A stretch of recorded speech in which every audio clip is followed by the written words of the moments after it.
So now what we are going to do today? Today we will be doing section 25A, section 25B. Then we have rules. And while studying rules, we will talk about some more provisions. Okay, so lot many things have to be done today. Lot many things. Okay. So at the end, if the time permits, we will go into some bonus provisions after stopping the recording. So let us go to the material. So I've added a content list. So section 12, this we have already done, right? Then section 25, this we have already done. Then section 25A, this is about inward processing, and 25B is outward processing. So later on, you will have a confusion which comes first, whether inward or outward. So these sections are in alphabetical order. First comes I, that is inward. Later on comes outward, that is A.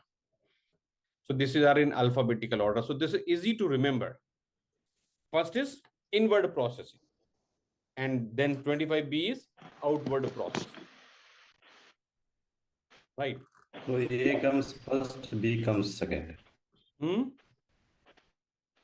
A, B also in order.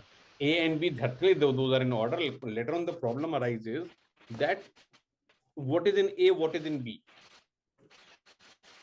Right. So that's why I showed you that this is again alphabetical order, inward and outward. First comes I, then comes O. Okay. Now I'm taking you to those sections. This is section 25A. This is where the central government is satisfied that it is necessary in the public interest to do. Why the government should apply section 25A? Public interest. It may by notification. How the power is to be exercised? By way of notification.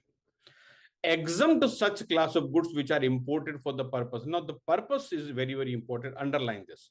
Purpose of repair, further processing or manufacture, as may be specified in the notification. So here the goods are being imported only for carrying out the either repair or some processing or manufacture. And ultimately the goods will be sent out. So effectively, if you remember, advance authorization. So what is the advance authorization? Advance authorization under the foreign trade policy that talks about the import the input material without paying the duty for manufacture of export goods. And for that, authorization has to be taken from the DGFT.